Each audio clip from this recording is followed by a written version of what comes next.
Good morning children's, class 4 विषय Hindi, chapter आपका 13, जिसे चैप्टर का नाम है राजपूत वीर। नेक्स्ट डे हमने आपको चैप्टर 13 की वर्ड मीनिंग्स कराई थी। आई होप आपने नोटबुक में कर ली होंगी, लर्न भी कर ली होंगी और राइट भी कर ली होंगी। देखिए, आज हम आपको चैप्टर की रीडिंग कराएंगे। सबसे पहले पाठ का परिचय देखिए कि हमारे पाठ के अंदर क्या दिया हुआ है।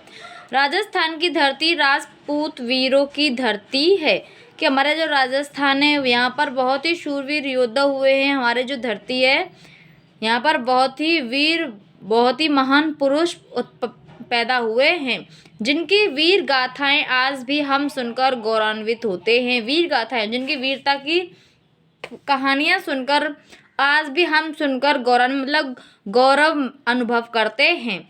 उन्हीं राजपूत वीरों में दो बालक वीरों की गाथा है, जिनकी वीरता, बहादुरी तथा युद्ध कौशल देखकर दुश्मन ने दांतों तले अंगुली दबा ली। मतलब बहुत ही आश्चर्य में, उनकी वीरता को देखकर बहुत ही आश्चर्य में पड़ गए और एक महान वीर योद्धा की भांति उन्हें सम्मान दिया।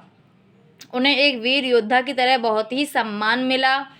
देखिए, सम्राट अकबर एक के बाद एक राजपूत राज्यों को जीतते चले जा रहे थे। किसी को मित्र बनाकर अपने वश में कर रहे थे, तो किसी के घरों की कन्याओं से ब्याह रचाकर, मतलब किसी को तो मित्र बनाकर अपने उसका राज्य हड़प रहे थे, तो किसी के राज्य की कन्याओं से शादी कर उस राज्य को अपना कर लेते थे। सभी राजपूत राज्य पर विजय पाने वाले अकबर मेवाड़ का बाल भी बांका न कर सका। मेवाड़ राज्य था, उसका अकबर क्या नहीं कर सका, बाल भी बांका, मतलब उसका कुछ भी नहीं बिगाड़ सका। राणा सांगा के वंशज, मतलब जो पूर्वज मुगल के हाथों अपनी स्वाधीनता बेचने से पहले मर जाना पसंद करते थे। अकबर की लड़ाई राणा प्रताप के समय से चल रही थी, पर चित्तौड़ के किले पर पहुंचना आसान न हुआ। बहुत पुरानी लड़ाई चल रही थी, लेकिन जो चित्तौड़ का जो किला था वहां पर कोई भी आज तक नहीं पहुंच पाया था। अकबर ने राणा उदय सिंह के समय में फिर चित्तौड़ पर आक्रमण किया। जब राणा उदय सिंह का जब चल रहा था, अकबर ने फिर आक्रमण किया चित्तौड़ पर। उस समय मेवाड़ की राजधानी चित्तौड़ थी। अकबर अपनी विशाल सेना के साथ पास ही आ डटा। वर्षों से लड़ते लड़ते राणा के पास उसकी आधी सेना भी नहीं रह गई थी, क्योंकि बहुत दिनों से लड़ रहे थे, इसलिए उदय सिंह के पास मतलब आधी से भी कम सेना रह गई थी। राणा उदय सिंह अपने सरदारों और सामंतों की सलाह से अरावली पर्वत के घने जंगल में जा छुपे। वो राणा उदय सिंह थे, वो मतलब सेना की कमी होने के कारण वो अरावली पर्वत का जो जंगल था वहां पर जाकर छुप गए। राणा विहीन राज्य की रक्षा का भार वीर सामंतों और सरदारों ने लिया। विहीन मतलब बिना, मतलब राजा के बिना जो राज्य की रक्षा थी वो वीर सामंतों और सरदारों ने लिया। एक से एक वीर और निर्भीक, मतलब जब डरते नहीं थे, सामंत अपनी सेना लेकर चित्तौड़ आ गए।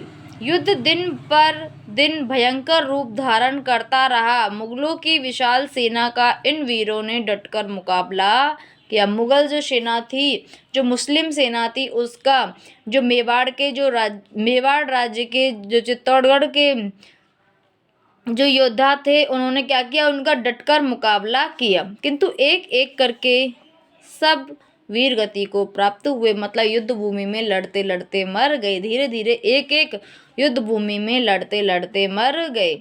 इन वीरों के बालक भी वैसे ही वीर थे। उन्होंने अपने वीर पिता, भाई, चाचा का स्थान ग्रहण किया। जो वीर थे, उनके बच्चे कैसे थे, वो भी उन्हीं की तरह बहुत ही वीर थे। युद्ध का संचालन करने लगे, मतलब युद्ध को चला रहे थे। किसी भी आदमी से वे कायर नहीं कहलाना चाहते थे। वो ऐसा चाहते थे कि कोई भी उनसे कायर नहीं कहे, डरपोक नहीं कहे। शत्रु का उन्होंने डटकर सामना किया, उनका जमकर मुकाबला किया शत्रु का। जैमल बदनौर के राठौड़ सामंत के वंश का एक बालक था। उसने सारे किले की रक्षा का भार अपने ऊपर ले रखा था। जैमल एक लड़का था, वो बदनौर के राठौड़ का सामंत के वंश का एक बालक था। उसी की उम्र का एक 16 वर्षीय बालक फत्ता था। जैमल और फत्ता, वह केलवाड़ा का सामंत था। वह सूर्य द्वार की रक्षा कर रहा था। वह काल की तरह शत्रु पर वार कर रहा था। जैसे काल आता है उसकी मृत्यु लेकर, ऐसे ही वो शत्रु पर उनके ऊपर वार कर कर एक एक को मौत के घाट उतार रहा था। फत्ता की वीरता देखकर, उसके तलवार की बिजली सी चमक देखकर अकबर दंग तक रह गए। अकबर उनको देखकर आश्चर्य में पड़ गया। अकबर स्वयं बड़े वीर साहसी योद्धा थे। वह वीरों को पहचानने की क्षमता रखते थे, क्योंकि अकबर स्वयं भी बहुत कैसा था, वीर था, इसलिए वो ऐसे वीरों को बहुत ही जल्दी पहचान जाता था। उस बहादुर बालक फत्ता ने अंत में द्वार की रक्षा करते हुए प्राण त्याग दिए। मतलब उस फत्ता ने सूर्य द्वार की रक्षा करते करते अपने प्राण त्याग दिए। मरते मरते भी उसकी तलवार ने रुकी। उसने कई शत्रु पक्ष के सैनिकों को मौत के घाट उतार दिया। मतलब वो मरने के लिए जा रहा था, लेकिन उसकी तलवार फिर भी नहीं रुकी। मरते मरते भी वो कई व्यक्तियों को, अपने शत्रु पक्ष के जो सैनिक थे, उनको उसने मार दिया। जैमल जो किले की रक्षा कर रहा था, युद्ध का संचालन भी कर रहा था। जो भी युद्ध का संचालन कर रहा था, और जो किला था, चित्तौड़ का किला था, उसकी भी रक्षा कर रहा था। वह शत्रु को अधिकाधिक हानि पहुंचाना चाहता था, क्योंकि उसके पास सैनिक कम बचे थे। उसकी सूझबूझ और चतुराई भरी चाल से अकबर किले तक नहीं पहुंच पा रहे थे। जो अकबर था, वो इतनी होशियारी दिखा रहा था कि अकबर चित्तौड़ के किले तक नहीं पहुंच पा रहा था। दिन भर युद्ध होता और रात को जैमल सारी क्षतिपूर्ति करता। पूरे दिन युद्ध होता रहता था, तो जैमल सारी जो नुकसान होता था उसको पूरा रात में सही करवा देता था। कोई दीवार टूट जाती तो उसकी मरम्मत करवाता। एक रात जब वह मशाल की रोशनी में किले की टूटी दीवार की मरम्मत करवा रहा था, तो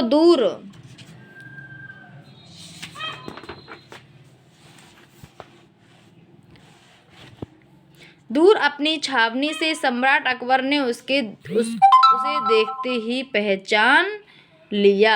जब दूर से उसको क्या किया, उसको पहचान लिया। अकबर ने अपने बंदूकची को आदेश दिया। बंदूकची जो बंदूक चलाता है, उसको क्या किया, आदेश दिया। देखते ही देखते जैमल गिर पड़ा। वह समझ गया अंत निकट है, और बंदूक जैसे ही चली और वो गिर पड़ा, और समझ गया कि अब हमारा समय आ गया है। अपने आसपास खड़े शोकाकुल स्त्रियों से उसने कहा, वे जौहर व्रत कर लें। जो उसके आसपास स्त्रियां खड़ी थी, उनसे कहा जौहर व्रत कर लें। जौहर व्रत क्या होता है, जैसे कि मैंने आपको नेक्स्ट बताया था, जब स्त्रियां क्या करती हैं, अग्नि जलाकर जिंदा ही उसमें प्रवेश कर जाती हैं, उसको कहते हैं जौहर व्रत। उसके मरते ही चिताएं सजाकर समस्त स्त्रियों ने जौहर कर लिया। मतलब सारी क्या हुई, जिंदा ही अग्नि में प्रवेश कर गई और जलकर मर गई। सवेरा होते ही 8000 क्षत्रिय वीरों ने केसरिया वस्त्र पहना और मुगलों पर टूट पड़े। एक एक राजपूत वीर को मारकर ही अकबर चित्तौड़ पहुंचा, जो शमशान सा पड़ा था। अकबर दोनों वीर बालकों को न भूल सके। उन्होंने उनकी यादगार में हाथियों पर सवार उनकी 2 मूर्तियां बनवाई और आगरे के किले में रखवाई। आज भी लोग उन बालकों का नाम बहुत श्रद्धा से लेते हैं। कौन से बालक, जैमल और फत्ता। बहुत ही छोटी सी उम्र, मतलब 16 वर्ष के बच्चे थे। उन्होंने इतनी वीरता दिखाई थी कि जो मुगलों की सेना थी वो कैसे रह गई, बहुत ही आश्चर्य में पड़ गई और उनको देखकर दंग रह गई। चिल्ड्रंस, हमारी चैप्टर को आप शब्दार्थ लर्न कर लेना और चैप्टर की रीडिंग कर लेना। क्वेश्चन आंसर हम आपको कल करवाएंगे।